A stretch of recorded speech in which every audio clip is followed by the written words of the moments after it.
myself Ankita Tiwari from LJ Institute of Engineering and Technology from IT ICT department. I am going to take a session from the subject that is cyber crimes and mitigation. The module that we are going to cover is module 5. Module name is network security. In that we are going to cover the session on the topic search engine and privacy, browser security, password and authentication methods. So basically we are going to cover these topics in this session. Starting with the introduction part initially. What is a search engine? So search engine, basically tied with the privacy, is a subset of internet privacy. The internet privacy means the internet data that you are sharing in the internet that deals with the user being collected by search engines. So basically when we talk about this is controversial because search engines often claim to collect a user's data in order to provide, that is, better tailored results to that specific user and to provide the user with the better searching experience. So search engine is basically, it's an engine, it's a browser where you can search anything that you want with respect to the different search engines which are available. So with respect to that, whenever we talk about internet search engines are the primary means by which an individual and any individual can access internet content, any of the content. With respect to the need, internet users submit more than 15 billion searches per month. Now, typically search engines collect detailed information that is personally identifiable or it can be made personally identifiable. Okay. So with respect to that, this information includes the search terms which is submitted to the search engine as well as the time, also the date, also the location of the computer submitting the search. So basically when you are searching a particular internet content in the search browser engine, so with respect to that, the information which is stored whenever you are searching any internet content with any of the browser with some particular computer, so that will give the time, date and location of that system where you are submitting the search. We are also having the history as well. So this data is collected for marketing and consumer profiling purposes. Whenever you search something and you search more than one time, then that goes to the history of that browser where it goes, where it has been searched, and this is being used for the consumer profiling purposes. So companies also use search engine data to carry out research and also compile usage statistics. So with respect to that search engines also link individual names, also the other personal information which you are using with the websites, any of the websites that you are using it in a day-to-day basis, and the news stories that may be inaccurate, also it can be a misleading or it can be a harassing. So this is a drawback also we can say, where you are searching your content with respect to your personal information is being leaked and it can go in the hands of the person that will harm your image or anything, that is misguide you or mislead you or harassing purposes. So these are the things which are already there. Now with respect to that, the first word arises, what will be the authentication part? Okay, so here we are going to discuss the authentication methods, the authentication techniques that you are using for the internet purposes uses. So authentication is basically, it's a process of identifying the users that request access, okay, to the system, also to the system, particular system, a network, a particular device. So basically authentication can be in any of the terms. With respect to that, access control often determines user identity according to the credentials, like now which credentials, like username, password and many of other things. So other authentication technologies can be used like biometrics, also the authentication apps we are already using it, and also it can be used like in apps also we are having particular frame, like we have to use for the user identity for a particular system, for a particular organization. So these are many of the things that a particular person can have or can use for the authentication or the authorization process. So with respect to that, we are having different methods to provide authentication. Okay, the first method that we are using it in our day-to-day life, and it's very common, very obvious, password based authentication. So passwords are the most common methods of authentication. We are doing it. Passwords can be in any of a form, that is a string of letters, it can be numbers, or a special characters or a combination of any of these things where the validations are provided with respect to provide the password. To protect yourself, you need to create a strong password. We are already knowing this concept because whenever we are using the internet banking, we are providing the password. Whenever we are setting a password, it gives a message that you have to use a special character, you have to use number itself, you have to use capital letter, one capital letter. So these are the different validations that has been put in order to make your password as strongest as can be, so that it cannot be broken or the password cannot be cracked with respect to that concept. So however, passwords are prone to phishing attacks, we already know, and also the bad hygiene that weakens the your effectiveness. Okay, so this is what the thing is that we need to keep in mind in order to have the authentication, that is password or based authentication. Also, an average person has about 25. This is the criteria, this is the thing that we got from the internet as well. That is different, 25 different online accounts, more than that also. But only 54% of the users use different passwords across their accounts. They are using same password. Like if I am having a Gmail account, of means two account, I am having the Google two accounts in the Gmail itself, and if I am putting the same password, then there is a possibility of leakage of the password and both the accounts can be hacked. The truth is that there are a lot of passwords to remember because it's a very big headache in order to remember the passwords, and you cannot, but of course you cannot write it down your password always in your phone. Your phone can be lost and the password can be gone to some other person. So these are the things, it is very difficult to remember.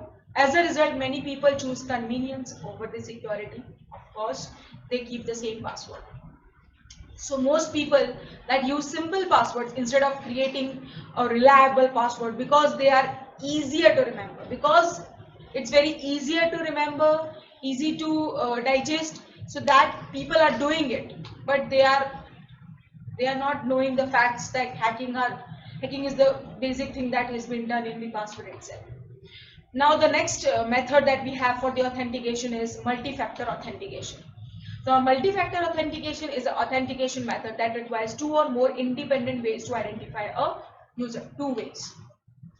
Examples include like code generated from the user's smartphone, also captcha test, also fingerprints, also facial recognition. So these are the two things, like you are providing your code also, your smartphone code, the security code comes in your phone and you are putting it. Captcha code test also there, fingerprints are also there, facial recognition is also there with respect to user password.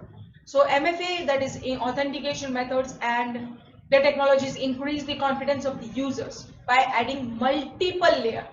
Okay, multiple layer means one layer is authentication of password and the other layer of this any of the thing like captcha test, smartphone code, or the fingerprints or the facial recognition. So multiple factors are being provided in order to provide the security.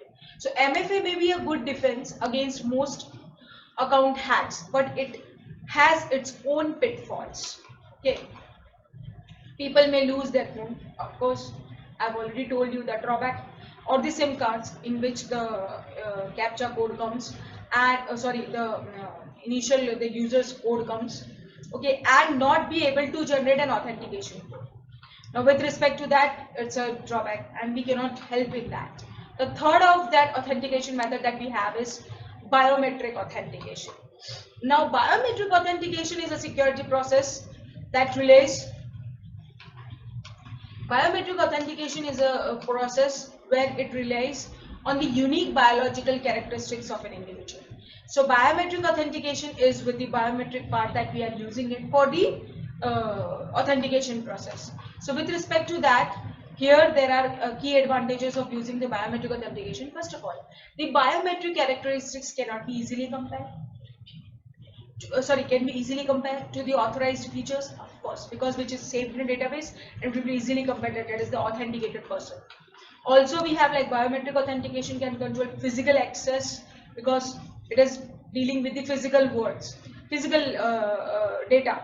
So when installed on the gates and doors, it is very difficult another person forge entry because it is biometrically authenticated. The common biometric authentication methods, which are the different we can use it. So facial recognition, the first thing that matches with the different faces characteristics of an individual trying to gain access to an approved face, and it's very difficult. Like, okay, because when one face has been identity has been stored, it will be capturing some common features, and that will be because that will be different of person to person. So that will match the different faces of that is characteristics of an individual trying to gain access to an approved face, which is already stored in the database. It's very difficult.